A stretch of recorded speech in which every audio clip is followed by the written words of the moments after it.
It is the 2nd of October, 48 BC. Julius Caesar, fresh from his victories against the armies of the Roman Senate, pursues his deadliest foe across the Mediterranean Sea. Upon landing on the shores of Ptolemaic Egypt, Caesar is presented with a gift. But as soon as he lays eyes on what is before him, he recoils in horror. The gift is the severed head of his erstwhile enemy, a man who in life was one of Rome's greatest consuls, generals, and senators, who has been butchered in the most brutal fashion. His name, Pompey the Great, the last defender of the Roman Republic.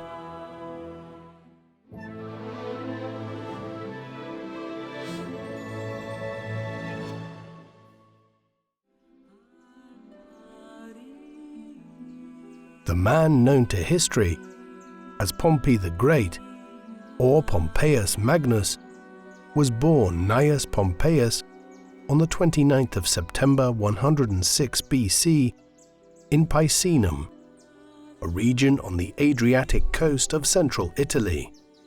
His family was the most powerful in the region. A distant relative named Quintus Pompeius had been consul of Rome in 141 BC, the most important political office in the Roman Republic. The family was not native to Picenum though, and its origins remain unclear. Pompey's father, Gnaeus Pompeius Strabo, had been a great influence on his son's life and career. He was a successful general who came to prominence while campaigning in his native Picenum during the Social War, the conflict between Rome and its erstwhile Italian allies, or Socii, on the Italian peninsula from 91 BC to 87 BC. Pompeius Strabo served as consul in 89 BC and celebrated a triumph at the end of that year. Little is known about Pompey's mother. According to the Roman soldier and historian Marcus Valerius Paterculus, writing in the 1st century AD, she was a woman named Lucilia, who came from a family of senatorial rank. She bore Pompeius Strabo 2 children, the future Pompey the Great, and a daughter named Pompeia. Pompey grew up at a time of social and political upheaval. Rome had been a republic since 509 BC, at which time a centuries-old monarchy had been overthrown. The most important political office was the consulship, held by 2 individuals each year. Consuls could not serve successive terms and were expected to wait several years before holding the office again. They also had to have served a political apprenticeship, often lasting decades, before they were considered senior enough to gain election as consul. Despite these constitutional safeguards, Roman society was extremely hierarchical and based on property. The wealthiest landowners dominated the Senate, the main legislative and governing body of the Republic, while senior military commands were held by the equites or equestrians. The Roman army had traditionally been a citizen militia, with soldiers recruited from the propertied classes, though as we will see, this was changing right around the time that Pompey was born. Despite its militia-like nature, the armies of the Republic had emerged as the foremost fighting force in the Mediterranean world in the 4th, 3rd, and 2nd centuries BC, allowing Rome to conquer the entire Italian peninsula by 264 BC. Over the next century, it defeated its rivals for dominance of the Western Mediterranean, Carthage, a similar sort of oligarchic republic based out of what is now Tunisia in North Africa, in the 3 Punic Wars. Thereafter, Rome continued to expand aggressively, moving into the Eastern Mediterranean, where the old Hellenistic kingdoms that had emerged out of the fragmentation of the empire of Alexander the Great were declining in strength. Pompey's career would peak here in the east, waging war on powers like the Seleucid Empire that ruled a sizable empire from Syria and the Kingdom of Pontus that controlled the southern shores of the Black Sea around what is now northern Turkey. The years prior to Pompey's birth had seen Rome continue to expand militarily around the Mediterranean, enriching the Romans with loot stripped from the newly conquered provinces and from slaves brought back to Italy from the conquered regions. Yet it was a time of contrasting fortunes. Abroad, Rome's armies seemed invincible, but at home, the Republic was fragile. Expansion and great riches had sundered the old social and economic systems of the Republic, and there were constant political tensions in the city of Rome itself. One of the issues was that the Republic's generals were becoming overly powerful, and the city's politics were also descending into overt populism, where previously the old patrician noble families had ruled through the Senate in a very conservative manner. A symptom of this instability was the rise of Gaius Marius, a powerful general who came to prominence in 109 BC during the wars against Jugurtha, king of Numidia, a region in northwestern Africa around Algeria today. In 107 BC, Marius was elected consul and appointed commander in the Numidian War. It was during this campaign that he began implementing a series of reforms which led to the establishment of the first professional Roman army, staffed with legionaries who were full-time career soldiers, rather than part-time soldiers who served a season or two in the army before returning to their farms in Italy. The Marian reforms were a common-sense approach to the need for a full-time standing army, given how much the Republic had expanded over the last 100 years. But they also sowed the seeds of the Republic's destruction. Now, if powerful and populist generals could win the support of the legions, they had tens of thousands of full-time career soldiers supporting them.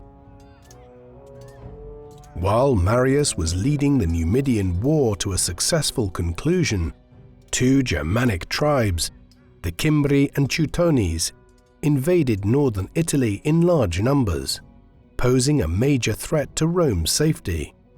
The Senate now elected Marius to a second consulship in 104 BC and gave him the responsibility of defeating the Germanic tribes. After rebuilding the legions on the northern frontier, Marius turned the tide of the war and served an unprecedented 5 consecutive terms as consul between 104 and 100 BC. In the meantime, Rome's allies on the Italian peninsula continued to clamor for full Roman citizenship. This would eventually lead to the Social War in 91 BC, a 4-year conflict which the Romans emerged victorious in by 87 BC, but which still ended in Rome conceding the honor of Roman citizenship to its Italian allies around the peninsula. This was the last mass enfranchisement of subject people for 3 centuries. It would not be replicated until citizenship was extended to all free citizens of the empire in the early 3rd century AD. From Pompey's perspective, the significance of the Social War was that his father was elected to serve as consul in 89 BC, in the midst of it, and played a prominent role in the war, notably in the siege of the Italian stronghold of Ausculum in the north. While little else is known about his upbringing, the young Pompey is presumed to have gained his military experience serving in his father's army during the conflict. Another young man who served under Pompeius Strabo was Marcus Tullius Cicero, who would later achieve fame as an orator and statesman, though there is no evidence that he and Pompey were closely acquainted at this early time. During his consulship in 89 BC, Pompey's father introduced a law to confer Latin rights to the Traspadane Gauls living north of the river Po, who remained loyal to Rome. These rights brought commercial privileges and were considered the first step to full Roman citizenship. Prior to celebrating his triumph in Rome on the 25th of December 89 BC, Pompeius Strabo made an unsuccessful attempt to secure another term as consul. Instead, Strabo's distant relation, Quintus Pompeius Rufus, took office in 88 BC. Cornelius Sulla, another general who had emerged as a major rival of Marius's for power in the Republic and who served as consul in 88 BC, considered Strabo's army a threat to Rome and arranged for his consular colleague to take command. But Pompeius Rufus was soon murdered on Strabo's orders. The latter took the army back to Picenum, while Sulla departed to lead a campaign against King Mithridates VI of Pontus in the Black Sea region, who took advantage of Rome's preoccupation in the social war to invade Roman territory in Asia Minor. In 87 BC, civil war broke out between the two consuls, Lucius Cornelius Cinna and Gnaeus Octavius. Cinna championed the cause of the new citizens, while Octavius sided with the conservatives. Although the former was driven out of Rome, he formed an alliance with Marius and advanced on the city. The social war was just the most consequential of numerous wars being fought by and within the Roman Republic in the 90s and 80s BC.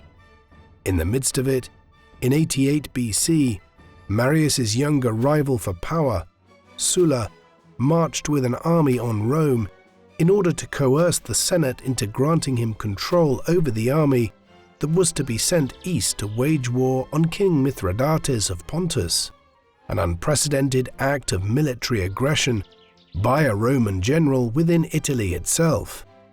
The minor civil war that broke out between factions supporting Gnaeus Octavius and Lucius Cornelius Cinna, both of whom were aligned in different ways with Marius and Sulla, was an extension of this clash between the Marians and the Sullans.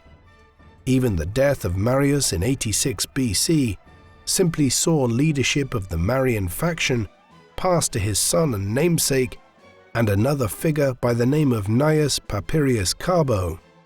Hence the years ahead would continue to see ongoing conflict between the Marian and Sullan factions. Pompeius Strabo sought to benefit his own cause during this tumultuous period. However, his corruption seems to have led his own men to murder him in 87 BC, though the circumstances of his death are not entirely clear. It's possible that he also simply succumbed to some disease at the time. His death made Pompey the new leader of his family politically. He soon had to stand trial to answer charges concerning his father's corruption and embezzlement of public money during the siege of Asculum. He was ultimately acquitted, though observers noted that a few days later he married Antistia, the daughter of one of the judges. The union would end in a divorce a few years later, having not produced any children. Little is known of Pompey's whereabouts for the next 3 years. With Sulla absent in the east, Cinna and Carbo dominated the political scene in Rome. The Greco-Roman historical biographer of the 2nd century AD, Plutarch, in his Life of Pompey, one of our foremost sources on Pompey the Great, states that he became a partisan of Cinna's during these years and fled from Rome around the time that Cinna was assassinated in 84 BC. Cinna's death left Carbo and Marius Jr. in control of the government at Rome, spurring Sulla to return to Italy in 83 BC after making peace with Mithridates in the east. This began what is known as Sulla's civil war.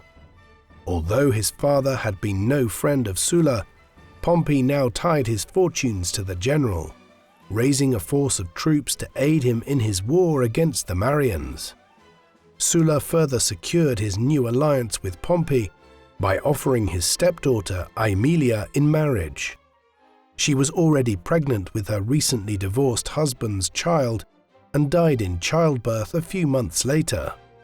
Meanwhile, with Sulla marching on Rome from the south, Marius the Younger led an army to meet him, while Carbo went north to deal with a Sullan army led by Metellus Pius, Pompey, and another man who would figure prominently in Pompey's story in years to come, Marcus Crassus. Ultimately, Sulla defeated the Marians outside Rome at the Battle of Colline Gate on the 1st of November 82 BC. Carbo fled towards North Africa to raise a new army, following which Sulla dispatched Pompey to pursue him. Carbo only got as far as Sicily when he was apprehended and executed by Pompey, an act that led some to label him Adulus Centulus Carnifex, the young butcher. After entering Rome, Sulla was the unrivaled political and military figure within the Roman Republic and claimed the power of dictatores, a position which existed within the Republic whereby a political figure or general could be temporarily given extraordinary powers during an emergency. Sulla argued that the threat to the Republic posed by his opponents merited such measures. In reality, though, he used the dictatorial powers to engage in a notorious series of proscriptions whereby lists of his political enemies, primarily former Marian supporters, were drawn up and the individuals on it were either executed or exiled. While the original list only applied to 80 people, many more names were added to the proscriptions by unscrupulous men who wished to settle personal scores and lay claim to the victim's property. Sulla used his dictatorship to strengthen the Senate by doubling its size and adding many individuals from the old Roman aristocracy. Conversely, he sought to weaken the power of the tribunes, magistrates who represented the Roman plebeian classes or commoners. Thus, he emerged firmly as a ruler who favored the optimates, or conservative, tradition-bound faction within the Republic that wanted power to remain firmly in the hands of the aristocratic Senate, while trying to weaken the populares, the populist faction who appealed more to the wider population for their support. Then, having seemingly restored stability to the Republic, Sulla relinquished his powers of dictatores in 79 BC and went into retirement in the Italian countryside. He died the following year. While all of these events were occurring in Rome, Pompey had remained in Sicily to reorganize the troops on the island after his defeat of Carbo. He was then ordered to lead a campaign against Gnaeus Domitius Ahenobarbus in Africa, who had allied there with Iarbas, the king of Numidia. In little more than a month, Pompey defeated Domitius and Iarbas in battle in quick succession, capturing and executing both of them in the process. As a result of this victorious campaign, Pompey was hailed as Magnus, or the Great, by his troops on account of his significant military victories at such a young age. He henceforth styled himself as Gnaeus Pompeius Magnus. Pompey was also said to bear a strong physical resemblance to Alexander the Great, and the new cognomen strengthened his association with the Macedonian conqueror. Fueled by a sense of his elevated prestige, he refused Sulla's order to disband his army and return to Rome until such time as the dictator agreed to allow him to hold a triumph in the city, a parade that conquering Roman generals had traditionally held upon their return home. Sulla reluctantly agreed, even though Pompey was a young man who had not attained the necessary senatorial rank to receive the honor of a triumph.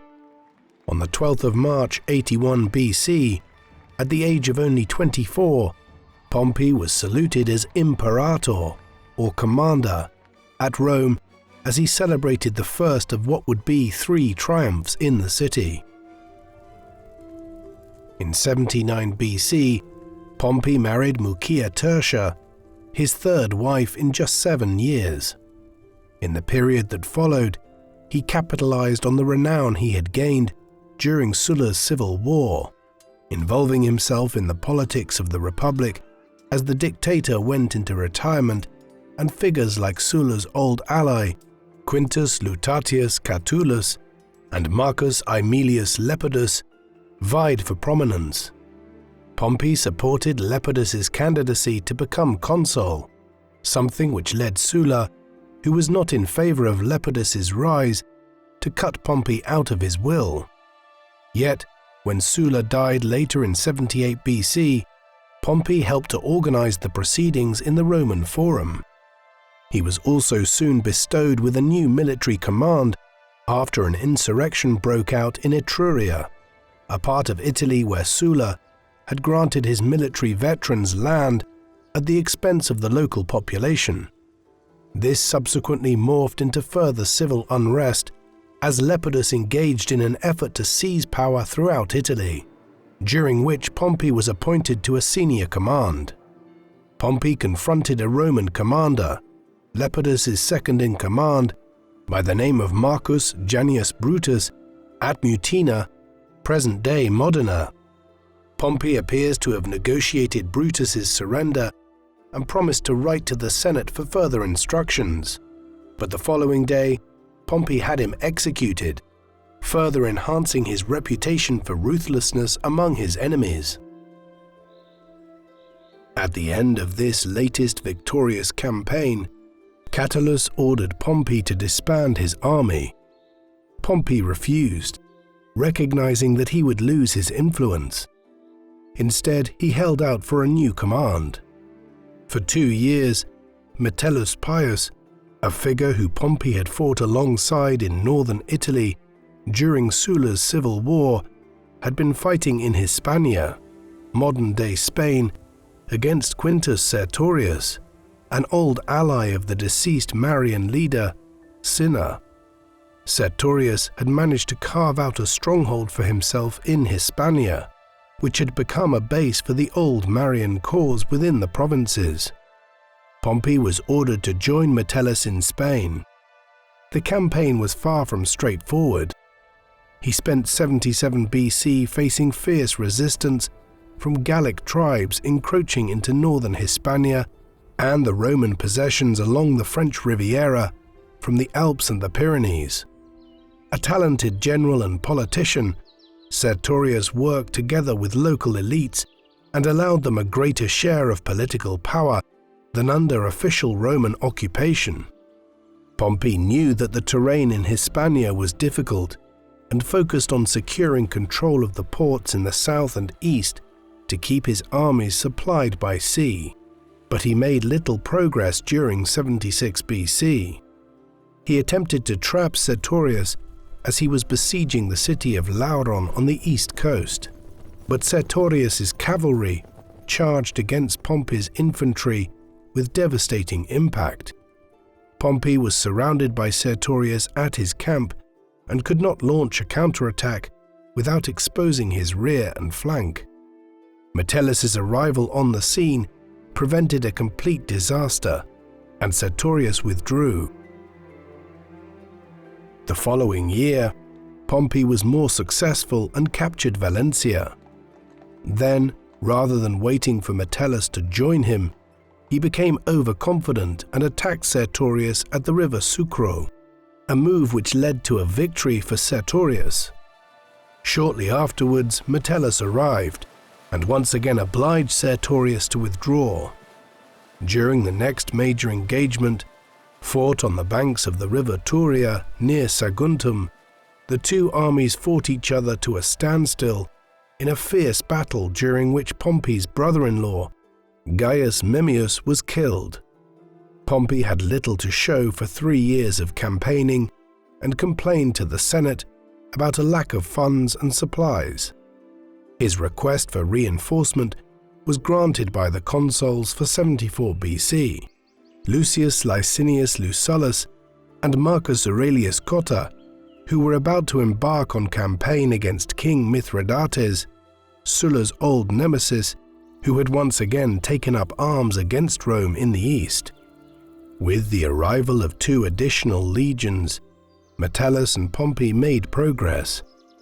Sertorius was losing the support of his Spanish allies, and in 73 BC, his subordinate, Marcus Perperno Viento, assassinated him. With Sertorius out of the picture, Metellus returned to Rome, leaving Pompey to deal with Perperna. Unlike his predecessor, who preferred to avoid battle unless he enjoyed significant numerical superiority, Perperna sought a pitched battle and was soon ambushed by Pompey's men. Perperna was captured and executed along with his associates, who were responsible for Sertorius's assassination. Following Sertorius's death, southern and eastern Hispania were fully pacified, though parts of the Iberian Peninsula would remain turbulent for decades to come. Pompey remained in Hispania for several months to reorganize the provinces and build his own following among Sertorius's former supporters. At the end of 72 BC, he was on his way to Rome to assist in the suppression of the slave rebellion led by the Thracian gladiator Spartacus, which broke out the previous year. Initial rebel victories caused the Senate to panic, and it was up to Crassus, the figure Pompey had commanded alongside many years earlier and who had since become the wealthiest man in Rome, to raise 6 legions and lead them against the rebels, while the Senate recalled Pompey from Spain. After defeating part of the rebel army, Crassus pursued them to the heel of Italy and blockaded them there. Crassus hoped to defeat Spartacus on his own to prevent Pompey from sharing the glory. Spartacus managed to break out of Crassus's blockade on the 3rd attempt, but his army gradually disintegrated and was defeated piecemeal.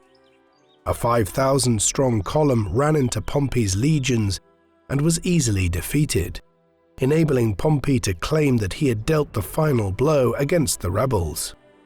Pompey approached Rome but refused to enter the city without being granted a second triumph for his victories in Spain.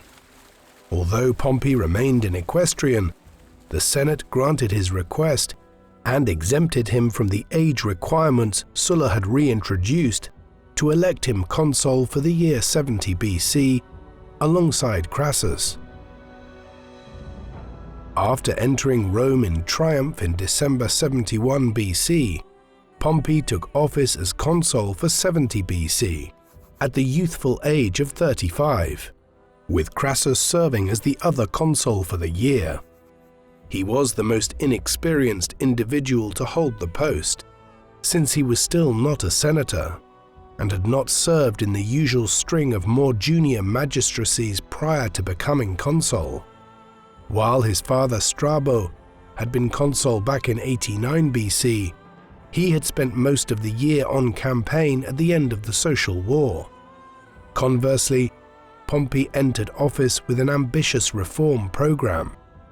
Top of the agenda was to restore the power of the tribunes, which Sulla had limited as dictator. Several similar initiatives had been presented to the Senate in previous years, and with both Pompey and Crassus in favor of restoring the tribunician power, the Senate decided that it was better for the people to have a constitutional means to voice their grievances than to enable demagogues to stir up trouble by unconstitutional means. They also reintroduced a check on consular power by reviving the office of censor that had been abolished by Sulla. Beyond this, not much was accomplished, and the two ambitious consuls did not work effectively together. For the next few years, with the Roman Republic broadly at peace for the first time in a great many years, Pompey had few military commands which he could attempt to acquire and retired to his country estate, his political career on something of a hiatus after his term as consul. There he raised his young family. He and his third wife, Mucia, had had a son named Gnaeus in 79 BC soon after they were married. A daughter, Pompeia, had followed around 75 BC, though the exact year of her birth is not entirely clear. Finally, in 67 BC, they had another son, named Sextus. Although he was not reputed to be as wealthy as Crassus, who had benefited enormously from seizing the estates of Sulla's enemies back in the late 80s BC, during the proscriptions of the Marians, Pompey's family estates in Picenum continued to bring in a healthy income. He kept an eye on political affairs in Rome, though he was aware that it was unusual for anyone to follow up a consulship with a second one again quickly, while his efforts to secure the magisterial office for some of his supporters during this period generally floundered. Ultimately, Pompey was more of a military man than a career senator, and he was watching and waiting during these years for a new military command. An opportunity finally opened for Pompey in 67 BC, when the tribune Aulus Gabinius proposed Pompey as the commander of a fleet of 200 ships to confront the pirates in the Mediterranean. For several decades, piracy in the Mediterranean had disrupted the grain supply into Rome and endangered the lives of Romans traveling between the provinces by sea. The frequent wars with Mithridates of Pontus and the Seleucid Empire had further encouraged pirates from Cilicia along the southern coast of Turkey to attack Roman settlements in the eastern Mediterranean. According to Plutarch, when the young Gaius Julius Caesar was captured by Cilician pirates on his way to Rhodes in 75 BC, he scoffed that his captors had set his ransom too low and offered to pay a significantly higher rate. After spending a month with his captors, while his associates raised the money, he took their leave and promised to come back and have them crucified one day. The pirates had also been a thorn in Pompey's side during his campaign against Sertorius in Spain, but piecemeal attempts by Roman commanders failed to eliminate the threat. The Senate recognized that a different approach was required after a pirate fleet attacked the harbor at Ostia in 67 BC. Under Gabinius's proposals, Pompey's authority would extend over the whole Mediterranean and up to 50 miles inland. Gabinius faced considerable opposition among the senators, who were concerned about giving Pompey such extensive powers over much of the Roman world. However, he eventually overcame the senatorial opposition. A second law was soon enacted to appoint Pompey to his command, and he was given control over an enormous fleet of 250 ships with upwards of 100,000 soldiers and mariners. Pompey approached the challenge of ridding the Mediterranean of the pirates methodically, dividing what the Romans were coming to know as Mare Nostrum, RC, into at least 15 regions, each under one of his sub-commanders. He began his campaign by focusing on the western Mediterranean, enabling the secure transport of corn from Sardinia, Sicily, and North Africa to feed the masses of Roman citizens in Rome and Italy. While these measures were extraordinarily successful, Pompey was being undermined by the consul Gaius Calpurnius Piso, a senatorial opponent who was due to govern Transalpine Gaul in southern France after the end of his consular term.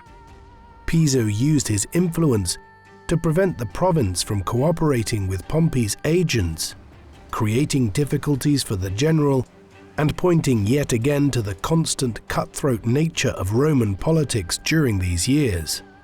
Next, Pompey ordered his legates to blockade the eastern Mediterranean ports, except for those in Cilicia, in order to encourage the pirates to return to their home base. He then proceeded to engage the pirates in a decisive battle at Coracesium in Cilicia, now the Turkish port of Alanya, where Pompey forced his enemies to surrender. He resettled the defeated pirates among several cities in Cilicia, including the port of Soli, which he renamed Pompeiopolis, the city of Pompey, in his own honor. Pompey had been given 3 years to carry out the task of eliminating the pirates, and while he did not eradicate them entirely, within months he had largely cleared the entire Mediterranean of piratical activity. Pompey soon received word that he had been appointed in 66 BC to succeed Lucius Licinius Lucullus as commander in the ongoing war against Mithridates of Pontus. Lucullus had been in the region since 73 BC and had initially achieved great success, driving the enemy out of the Roman province of Bithynia and occupying much of Pontus itself. Mithridates fled to Armenia and sought aid from King Tigranes II, his son-in-law. Despite defeating Tigranes at the Battle of Tigranocerta in October 69 BC and occupying his capital, Artaxata, Lucullus soon lost the confidence of his troops, enabling Mithridates and Tigranes to regain all their territory. From 69 BC, the Senate began to have doubts about Lucullus's capacity to win the war, and gradually reduced his authority.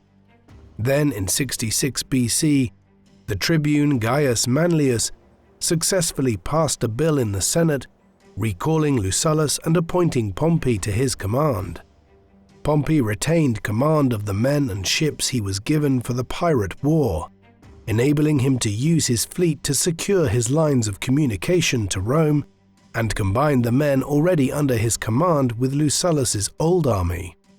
He was given wide-ranging authority over the Roman provinces in the eastern Mediterranean, allowing him to appoint several close associates as his legates, including Lucius Afranius, his old comrade from the war against Sertorius in Hispania, as well as his wife's half-brother, Quintus Metellus Sella, and his ally in Rome, Aulus Gabinius. With these, he would embark on his greatest campaign yet. Pompey began with a diplomatic initiative to isolate Mithridates by encouraging King Phraates III of Parthia, a great kingdom which then ruled over Persia and Mesopotamia in what are now Iran and Iraq, to invade Armenia and distract Tigranes. Early in the campaign, Pompey had an ill-humored meeting with Lucullus, who labeled him a vulture and accused him of stealing the glory that he was about to obtain by winning victory over the kingdom of Pontus. Lucullus soon left for Rome, taking only 1,600 men with him to the capital, where he would face a major struggle to be awarded a triumph in recognition of his victories in the east. Several years of warfare had already left the kingdom of Pontus devastated, and Mithridates had pursued a scorched earth strategy to deprive the advancing Roman legions of food and supplies. The king was obliged to leave his initial defensive position as his water supply was running low, and his army was defeated in battle by Pompey at the river Lycus in 66 BC. Mithridates escaped with 800 horsemen and attempted to seek refuge with Tigranes once again, but on this occasion he was refused aid by the Armenians. The elder Tigranes was keen to end the war quickly and agreed to give up his conquests and become a vassal of Rome, although Armenia would remain a buffer state for centuries thereafter, constantly changing its loyalties between the Romans and the Parthians. Although Pompey had defeated Mithridates and forced Tigranes to submit, he continued to face opposition from smaller kingdoms in the region. In 65 BC, he was attacked by Oroesis, ruler of the ancient kingdom of Albania, a state which lay in the eastern Caucasus, roughly modern Azerbaijan, not to be confused with Albania in the Western Balkans.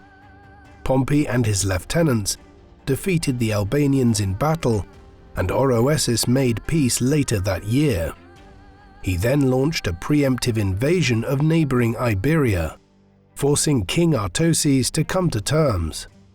The Albanians took advantage of Pompey's absence to resume hostilities and were decisively defeated at the river Abbas, which may refer to the river Alazani on the border of Georgia and Azerbaijan. Pompey adopted a tactic he first encountered among Sertorius's men in Hispania, ordering his infantry to kneel down behind the cavalry to conceal them from the enemy. When the Albanians attacked, the Roman cavalry fell back behind the infantrymen, who stood up and closed ranks to meet the charge. Pompey's horsemen wheeled around and enveloped the enemy on both flanks. Following this victory, Pompey was confident enough to send his subordinates to secure key strategic areas while he led the remainder of his army on an exploratory expedition towards the Caspian Sea, this being as far into the region as any Roman army had traversed. By 64 BC, Pompey was confident enough to send some of his subordinates back to Rome to shore up his political position in the capital. He then led his army south into Syria. Here he faced the remnants of the Seleucid Empire, a once great power, though one which had been hugely weakened by numerous wars with Rome, stretching back to the 190s BC, and also by the rise of the Parthian Empire on its eastern flank and the Armenians to the north. Following his victory over Tigranes in 69 BC, Lucullus had recognized the Seleucid king, King Antiochus XIII, as the legitimate ruler of Syria. However, Pompey intended for Syria, a very wealthy part of the Mediterranean world, to become a Roman province, and waged a swift and devastating war against the Seleucids. He had King Antiochus deposed and killed before turning his attention to Judea, which was in the midst of a power struggle between the brothers Hyrcanus and Aristobulus, members of the Hasmonean dynasty of native Jewish rulers. While Aristobulus enjoyed the advantage, Hyrcanus formed an alliance with Aretas, the ruler of the neighboring kingdom of Nabatea, the rulers of which had grown rich in their great city of Petra by controlling the spice caravan routes between the Mediterranean and Arabia. The Romans arrived while Aretas was besieging Jerusalem and forced him to break the siege. Then, in the spring of 63 BC, Pompey met the warring brothers in Damascus and offered a peace deal. While Hyrcanus was inclined to accept, Aristobulus returned to Jerusalem, intent on fighting the Romans. He soon changed his mind and surrendered, but the inhabitants continued to resist for 3 months. After entering Jerusalem, Hyrcanus was installed by Pompey as ruler of Judea, but he had to settle for the title of high priest rather than king. The kingdom of Judea was established by Pompey as a client state or vassal of Rome. Pompey had now conquered virtually all of the states that had continued to resist Roman rule in the eastern Mediterranean, through a series of swift and immensely successful military campaigns between 66 BC and 63 BC. After receiving news that Mithridates, who had fled to the lands on the northern end of the Black Sea, had ordered his own men to slay him, Pompey began to reorganize the newly conquered territories into Roman provinces and client kingdoms. Then he set sail for Italy. In late 62 BC, he landed at Brundisium, in the south of the peninsula, and promptly dismissed his army to quell fears that he might try to emulate Sulla and march on Rome. The general and his entourage were welcomed on their way to Rome, but a faction in the Senate that was opposed to the rise of a new all-conquering general in the vein of Marius or Sulla was anxious to prevent him from acquiring too much power. Even before he arrived in Rome, Pompey requested a divorce from his wife Mucia, perhaps in the hope of entering into a new marriage alliance with the family of the young orator and rising leader of the Optimates faction in the Senate, Marcus Porcius Cato. The incorruptible Cato rejected Pompey's overtures and would become one of Pompey's leading critics, though they would soon find common ground against a rising populist politician, Gaius Julius Caesar. In September 61 BC, Pompey celebrated his third triumph, a magnificent two-day spectacle that coincided with his 45th birthday. It was highly unusual for any Roman general to celebrate 3 triumphs in his lifetime, let alone to do so by his mid-40s, something which points towards Pompey's exalted status in the Republic after his Asian campaign. The wealth of the East had enabled Pompey to make a generous payment to his men and bestow a vast sum into Rome's state coffers. The general also increased his personal fortune, allowing him to build a house at the Pincian Hill in Rome and a large villa outside Rome. He ordered the construction of the city's first permanent theatre in the Campus Martius, or Field of Mars, outside the gates of Rome, a move designed to curry favor with the common people of Rome. His political priorities in the Senate were to secure a land settlement for his army veterans and to acquire official recognition of his reorganization of the eastern provinces, efforts which met with some resistance.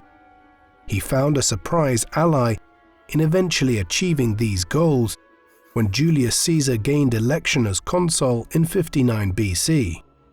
Pompey, Caesar, and a third individual, Marcus Crassus, whom Pompey had campaigned alongside against Spartacus's revolt over a decade earlier, now formed a political alliance known as the First Triumvirate. Caesar, who at this stage was the more junior partner, living in the shadows of the glory Pompey had acquired over 2 decades of successful military campaigns, managed to engineer the passage of legislation through the Senate to reward Pompey's veterans with land and wealth, while Pompey now married Caesar's daughter Julia, who was only around 17 years old at the time, to cement the political alliance. Pompey's surprise alliance with Caesar complicated his relations with more conservative and traditional senators like Cato and Cicero. In 59 BC, Pompey and Caesar attempted to undermine Cicero by supporting his political rival, Publius Claudius Pulcher, a dangerous demagogue from the wealthy and privileged Claudian family. As an elite patrician, Claudius was prevented from becoming a tribune, but Pompey and Caesar arranged for Claudius to be adopted by a plebeian man who immediately emancipated him, making him eligible to be elected as a plebeian tribune. After securing the office for 58 BC, Claudius attacked Cicero. He convened a meeting in which he denounced the great orator for his handling of a political emergency in Rome known as the Catilinarian conspiracy that had occurred back in 63 BC during Cicero's term as consul. While Cicero went into voluntary exile as a result of these attacks, Claudius continued his assault on his reputation and passed a law declaring him to be an enemy of the state, leading to the confiscation of his property. Pompey may have hoped that his acquiescence to Claudius's anti-Cicero measures would advantage him in the short term, but then Claudius, believing he could dispense with his former allies as his power base grew, sought to interfere with Pompey's organization of the East.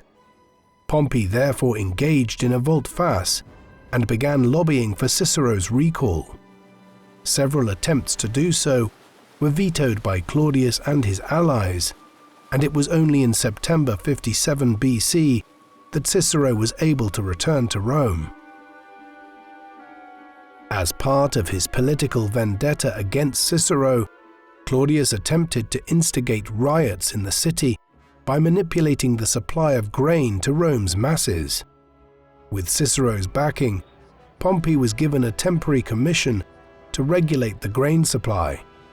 While his efforts temporarily restored Pompey's popularity among the people, Claudius continued to instigate opposition to Pompey in 56 BC. In response to these actions, and despite his discomfort with Caesar, who after his term as consul in 59 BC had elected to become governor of Gaul and was then engaged in a series of spectacularly successful military campaigns there throughout the 50s BC, ones which saw him threaten to eclipse the achievements of Pompey in the 70s and 60s BC, Pompey nevertheless renewed the First Triumvirate alliance with Caesar and Crassus at a meeting in Lucca in 56 BC. Pompey and Crassus were then elected as the two consuls for 55 BC, the second time the two men had held the office together, as the trio effectively began to divide up political power within the Republic between them. Caesar would continue his conquests in Gaul, even crossing over twice to Britain in 55 and 54 BC, as he considered the feasibility of a military conquest of the south of the island with its rich tin mines, while Crassus headed east to Syria, where he now sought his own military renown through a successful war with the Parthian Empire. At home in Rome, Pompey inaugurated his theatre in the city in August 55 BC, after years of building work. Still, he must have been conscious that of the three members of the alliance, he appeared very much as the lion in winter, the general whose glory days were behind him, while Caesar garnered acclaim for his actions in Gaul. In late 55 BC, Crassus departed for Syria and embarked on his disastrous Parthian campaign, which would culminate in his defeat and death at the Battle of Carrhae in June 53 BC. Pompey delegated his provincial commands to loyal subordinates and chose to remain in Rome. While he was unassailable in the Senate, his supporters and associates were targeted. In September 54 BC, Pompey's friend Aulus Gabinius was put on trial for treason for intervening in Egypt on his own initiative while serving as governor of Syria. Although he was acquitted, he was found guilty of extortion and exiled. Around the same time, Pompey suffered a personal tragedy when his wife Julia died during childbirth. For the time being, his alliance with Caesar remained secure, and the latter suggested that he should marry Caesar's great niece Octavia, while Caesar would divorce his wife Calpurnia to marry Pompey's daughter Pompeia, though Pompey did not agree to this arrangement. In the meantime, there was a breakdown of political order in Rome, and the consular elections for 53 BC were delayed by a year, with the result that the two consuls were elected halfway into their terms. As the political unrest spilled into January 52 BC, Claudius was killed in the violence racking the capital. His supporters responded by burning his body inside the Senate house, destroying the building in the process. The Senate convened in an alternative venue, and on the 1st of February passed a measure making Pompey sole consul for the year. Pompey spent the next few months restoring political order in Rome. He appointed Metellus Scipio as his consular colleague for the remainder of the year, and married Scipio's daughter, Cornelia Metella, the widow of Crassus's son Publius, who had been killed at Carrhae alongside his father. Some of Pompey's efforts to restore order during this period by eliminating corrupt practices undermined the interests of his ally Julius Caesar, who had sent his lieutenant, Mark Antony, to Rome to try and gain election as quaestor and then tribune. Caesar feared that he would be put on trial for his actions as consul in 59 BC. While he enjoyed immunity from prosecution as a provincial governor, once recalled to Rome, he would be vulnerable and needed allies in prominent offices to offset the possibility of this happening. Caesar hoped that before he returned to Rome, he could be elected consul in absentia, so that he could begin his term immediately after celebrating a triumph and retain his immunity. While Pompey granted the right for Caesar to stand for election in absentia, he also passed a law preventing anyone else from doing so. In order to prevent consular candidates from bribing their way to the office by relying on future income as provincial governors, Pompey passed a measure introducing a 5-year interval between a consulship and a provincial governorship. The Gallic Wars were over, and Pompey's legislation strengthened calls for Caesar's recall. Effectively, this signaled the collapse of the First Triumvirate. In the spring of 50 BC, Pompey seemed to indicate his support for a proposal to extend Caesar's term to November, enabling him to be elected consul for the following year, return to Rome, and hold a triumph at the end of the year. However, the proposal was blocked by the tribune, Scribonius Curio, who had recently become Caesar's ally, indicating that Caesar did not trust Pompey's intentions. At various times, both Caesar and Pompey suggested that both should agree to lay down their commands, but neither could feel secure without an army backing them. By the end of the year, with rumors abounding that Caesar was marching south towards Rome, in violation of the law, the generals could not bring legions into Italy south of the river Rubicon. Pompey agreed to take command of 2 legions to defend the city. On the 7th of January 49 BC, the Senate authorized Roman officials in Italy to take whatever measures they considered necessary to protect the state. Mark Antony and Quintus Cassius, 2 tribunes who supported Caesar, were threatened by the Senate and fled Rome, heading for Caesar's camp near the river Rubicon, which marked the border between Italy and the province of Cisalpine Gaul. While Caesar only had the 13th Legion at his disposal, on the night of the 10th of January 49 BC, he made the momentous decision to cross the Rubicon. Additional forces were also being led southwards towards Italy from throughout Gaul. Pompey was surprised by Caesar's decision to march on Rome with only limited forces during the winter and did not have time to raise an army to defend the capital. He decided to abandon the city on the 17th of January and summoned all officials to join him at his camp at Capua in southern Italy. He had the support of a large section of the more conservative element within the Senate, the Optimates faction, splitting the Republic politically as these senators left the capital to join the Pompeian forces. Thus, Caesar's actions in crossing the river Rubicon initiated a new civil war. Pompey may have decided to leave Rome itself to spare the city and its inhabitants from bloodshed, while his subordinate, Lucius Domitius Ahenobarbus, attempted to make a stand in northern Italy. When Pompey refused to come to his aid, Domitius surrendered to Caesar, and his 13,000 men joined Caesar's ranks. Pompey then prepared to evacuate the whole of Italy and assembled a fleet at Brundisium.